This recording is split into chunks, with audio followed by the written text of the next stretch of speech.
देखिए, मैं अक्सर प्रार्थना के बारे में बात करता हूँ। एक और बात आपको छोटी सी बताना चाहता हूँ मैं, और वो ये है कि प्रार्थना के लिए हमको कई बार रुकना पड़ता है, देर हो जाती है। अक्सर लोग कहते हैं कि मैं प्रार्थना तो कर रहा हूँ, कर रही हूँ, लेकिन जवाब नहीं मिल रहा।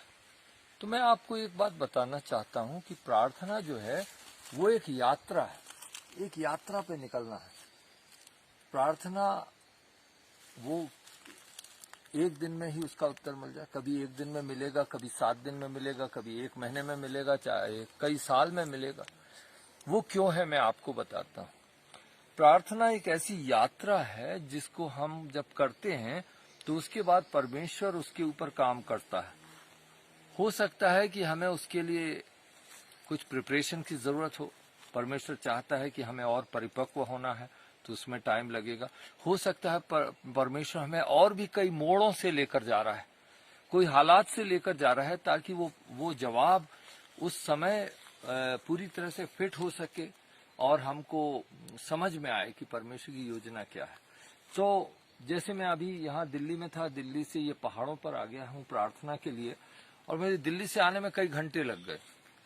मेरी यात्रा वहां से चालू हुई कि मुझे पहाड़ पर जाना है, लेकिन मैं पहाड़ पर नहीं पहुंचा, पहाड़ मेरे सामने नहीं आया, 6 घंटे लगे। इसी तरह मैं आज प्रार्थना करता हूं किसी बात के लिए, तो उस यात्रा की प्रिपरेशन होगी, हमें चलना है प्रार्थना में, और चलने के बाद कई मोड़ों से गुजरते हुए परमेश्वर उचित समय पर हमें वहां पर लेकर आता है जहां हम उस प्रार्थना के जवाब को स्वीकार कर सकते हैं, उसको अमल कर सकते हैं, उसको समझ सकते हैं। इसी तरह प्रार्थना एक तरह से कहा जाए, दूसरे रूप में कहा जाए तो प्रार्थना एक फिल्टर है।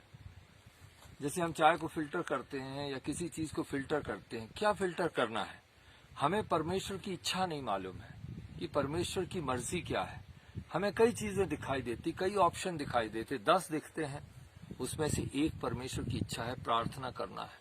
प्रार्थना करने से वो ऑप्शंस कम होते जाते हैं, कम होते जाते हैं, फिल्टर होते जाते हैं, और उस प्रार्थना की मदद से हम फिर क्लैरिटी आती है, सही साफ देख पाते हैं कि परमेश्वर की योजना क्या है, परमेश्वर की इच्छा क्या है। जैसे हमें शक्कर चाहिए तो पहले गन्ना रहता है, गन्ने को स्क्वीज करते हैं तो हमें गन्ने का रस मिलता है।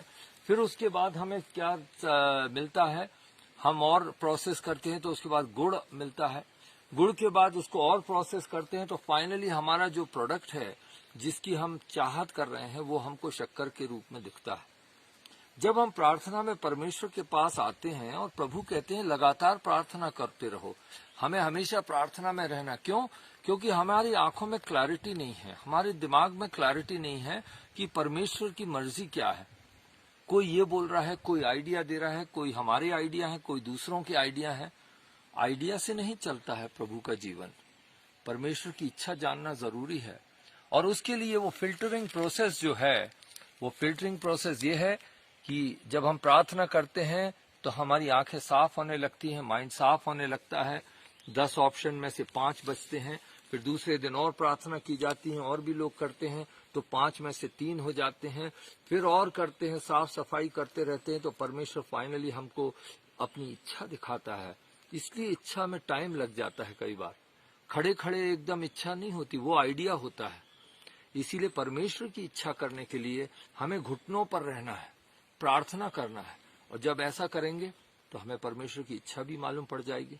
और जैसे मैंने पहले बताया था कि प्रार्थना एक यात्रा है, और उस यात्रा में चलते चलते वो लक्ष्य हमारे पास आएगा, यानी प्रार्थना का उत्तर आएगा, जब हम उसे स्वीकार करेंगे और परमेश्वर हमें उस उत्तर देने के लिए तैयार होंगे। जय मसीह।